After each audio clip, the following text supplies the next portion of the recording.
one take. I have to get through this. Okay, so we're on the last day of 31 Days of Difference. And today I really quickly, and I mean quickly, have to talk to you guys about this. And a lot of people ask me why I'm so happy all the time and what makes me happy and why I choose to see the beauty in things and find the positive things and in every situation be thankful for. And that is by far because of my faith. My faith is who I am. That's who I've been for a long time. That's who I will be for the rest of my life. It is what holds me together every single day. If it wasn't for my faith, I would be dead. I mean, seriously, I have been through some really rough things in my life, and I've been through some really awesome things in my life. And without the good Lord next to me, I don't even want to think where I would be. I mean, seriously. If it wasn't for my mom and my dad and my other mom, being people in my life that, like my dad, whenever my dad remarried, he remarried a strong Christian lady, and she made us go to church, and we went to church as a kid. I grew up in a Christian home, Christian school, and everything, and learned about God's promises very early in life. And I know that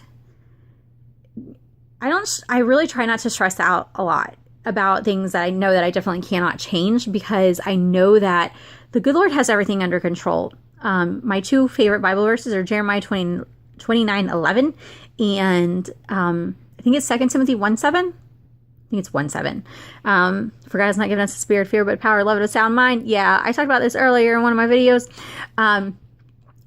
But that is knowing that God has everything under control, and that if it's not okay, then it's not the end. So it's just, I just have that peace about me, and I just have that attitude about me, because everything is okay. I mean, it will be okay. Eventually it'll be okay. And, there are times whenever I want to pull my hair out and I'm just like, wow, God must think that I'm Superwoman. But you know what? I'm going to use some quotes that are my favorites. If he brings you to it, he'll bring you through it. And I remember that on a daily basis. And also there are times whenever one of my other favorite quotes is let go, let God. You just got to. I mean, it's just, you guys hear them? They're playing, and they're playing outside there with Jimmy. So that's pretty much it. I mean, and also the Lord knows how to get through to me, because I talked about this a little bit before in my other video about music. Christian music is by far my favorite genre of music. My all-time favorite artist is Chris Tomlin. That's how God speaks to me, is through music. There are times whenever I'm just like, I need to get revved up. I need to get going. So I'm just like, I need God's Great Dance Floor.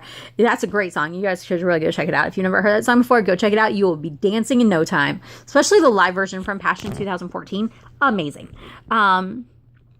So anyways, but that music, I mean, it'll really get to me.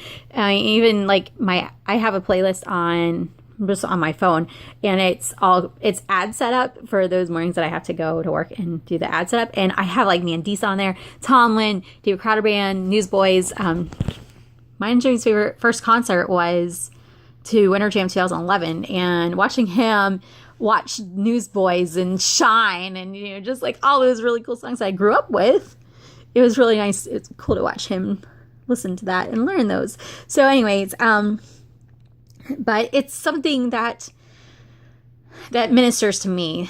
That was actually one of the main decisions on the church that we go to, was what was their music like, and obviously the preaching. But my number one thing is, what's the music like? Is it going to be what is going to minister to me? What's going to reach me?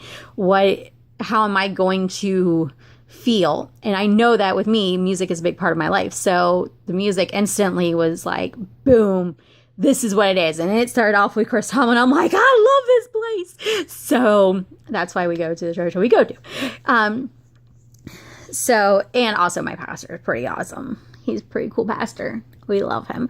But that's pretty much it. I mean, my faith really is what gets me through. Also, one cool little side note, I am constantly reminded of God's promises. There are three things that are constant with me as far as like being reminded of that. Number one, there is a house and I'm pointing that way because it's that way, that I pass every day to and from work. And at nighttime, it's so cool. They have a cross in their front yard, and at night, it has Christmas lights on it, and it's lit up. So it shines really, really bright. And I'm like, wow, that's so cool. It lights up the world. And Jesus is the light of the world. So it kind of like connects with me. And then also rainbows. I see rainbows and I'm like, oh yes. And then there are other things that are in nature that remind me of God's promises, that are kind of connected to other people. Like if I see roses, I think of Granny. If I see cardinals, I think of Nanny. So, and I'm like, and God made those.